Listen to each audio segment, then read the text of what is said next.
Cerita berlanjut dengan memperlihatkan situasi darurat karena detektif Huang yang masih belum ditemukan oleh para staf. Para staf menyusuri ruangan para pemain Squid Game. Gi-hun sangat perhatian kepada kakek 001 yang saat itu masih belum sehat dan sempat pipis di celana. Kemudian permainan selanjutnya akan dimulai. Dokter dan beberapa staf yang telah melakukan kecurangan sengaja dipertontonkan mayatnya untuk mengingatkan para pemain bahwa asas kesetaraan sangat dijunjung dalam game berbahaya ini. Di sisi lain, frontman yang menjadi pemimpin dari Squid Game sedang membahas tentang persiapan tamu VIP dengan seseorang dari telepon. Dan detektif Huang menguping percakapan mereka. Kembali ke Squid Game babak keempat. 39 peserta yang kini tersisa dibawa ke sebuah ruangan yang berwarna putih. Mereka diminta membentuk kelompok yang beranggotakan 2 orang. Karena jumlahnya yang ganjil, pasti ada 1 orang yang tidak bisa ikut dalam permainan tersebut.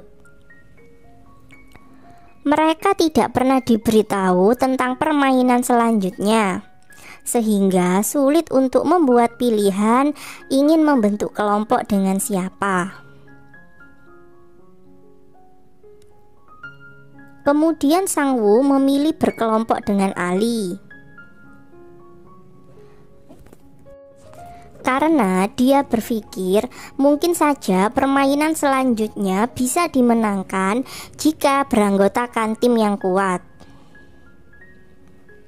Sebyok membentuk tim dengan Jiyoung. Kali ini Jiyoung yang mengajak Sebyok untuk bermain dengannya. Mereka semakin akrab karena sama-sama merasa bahwa hanya mereka berdua saja yang bisa menerima satu sama lain. Gi-hun kemudian memilih berkelompok dengan kakek 001 karena dia tidak ingin kakek tersebut menjadi orang yang tidak bisa melanjutkan ke game babak keempat ini. Peserta 212 yaitu Min Young menjadi satu-satunya orang yang tersisa karena dia tidak ada orang yang mau bermain dengannya. Kemudian semua peserta dibawa ke ruangan yang lain. Ruangan tersebut didesain seperti rumah-rumahan tempo dulu. Permainan selanjutnya adalah permainan kelereng. Setiap peserta diberi 10 buah kelereng. Mereka dibebaskan untuk memilih bermain apa saja selama 30 menit. Peserta yang berhasil mendapatkan 10 kelereng rekan setim mereka akan memenangkan permainan babak keempat ini. Raut wajah mereka semua berubah setelah mengetahui bahwa mereka harus mengalahkan rekan mereka sendiri. Bukan Squid Game namanya jika permainan tidak sesadis ini, ya teman-teman. Preman Doksu yang awalnya hampir kalah, kemudian dia mengganti permainan. Dia memilih bermain lempar kelereng. Awalnya dia pun sempat hampir kalah lagi. Namun sepertinya keberuntungan memang berada di pihaknya. Karena ketidakberuntungan dari temannya, akhirnya Preman Doksu pun keluar sebagai pemenang.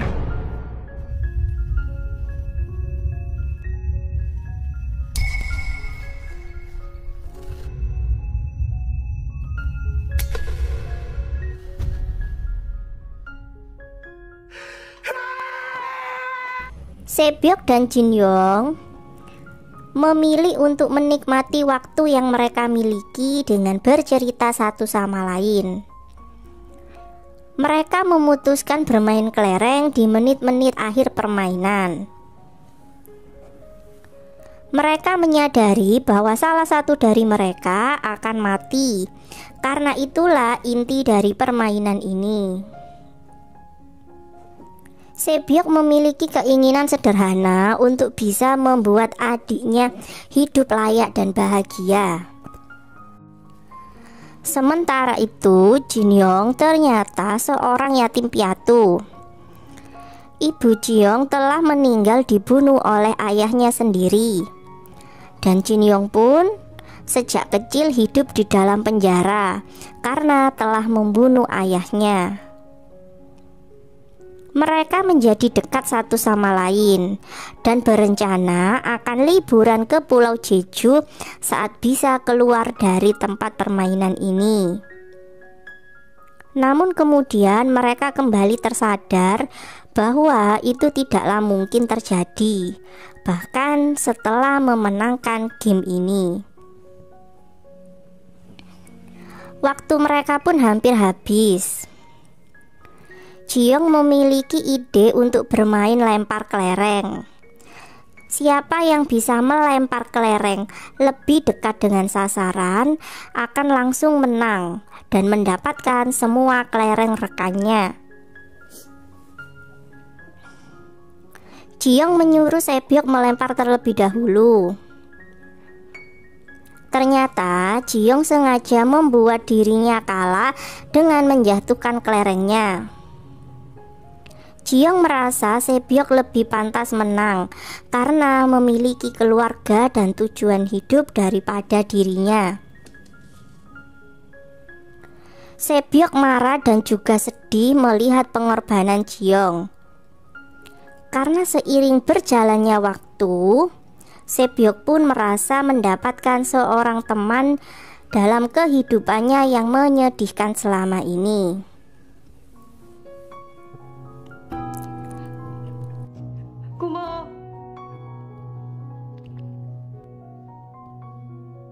나랑 같이 해줘서.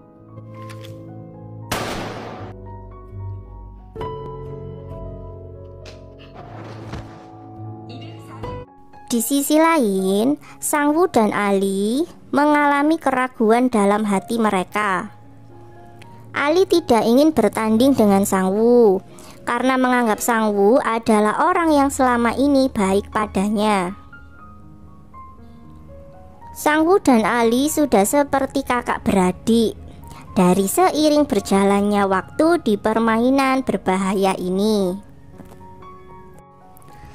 Sangwoo yang sedikit tertekan mencoba menyadarkan Ali untuk terus bermain, karena harus ada yang kalah dan menang dalam setiap permainan, atau keduanya akan sama-sama tewas ketika tidak ada yang menang ataupun yang kalah di antara mereka. Sangwoo mengajak Ali bermain tebak jumlah kelereng ganjil genap. Karena Ali tidak mengerti cara bermain kelereng sejak kecil. Ali selalu menebak dengan benar hingga Sangwoo pun tersisa hanya beberapa kelereng saja. Sangwoo mulai panik dan menuduh Ali telah curang. Namun kemudian Sangwoo pun meminta maaf atas perlakuannya tersebut. Dalam keadaan bingung dan tertekan, Sangwoo memiliki ide dengan menyuruh Ali pergi mencari tim lain yang bisa mereka kalahkan bersama. Ali pun menuruti ide dari Sangwoo tersebut, karena Ali selalu percaya kepada Sangwoo yang telah selama ini baik padanya. Setelah Ali pergi, Sangwoo menyerahkan kelereng miliknya kepada staf dan mengklaim dirinya menang sesuai dengan aturan dari game babak keempat ini. Rupanya Sangwoo sengaja menukar kantong kelereng milik Ali dengan batu kerikil dan menyuruh Ali pergi mencari tim lain. Ali kecewa mengetahui kecurangan Sang Wu padanya, karena Ali tidak pernah menduga Sang Wu tega melakukan hal tersebut padanya.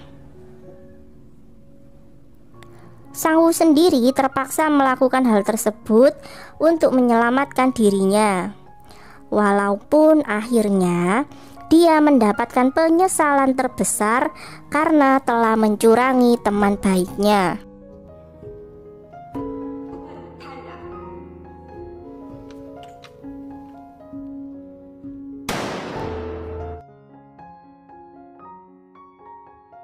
Dan pasangan dramatis selanjutnya adalah Gi-hun dan kakek 001.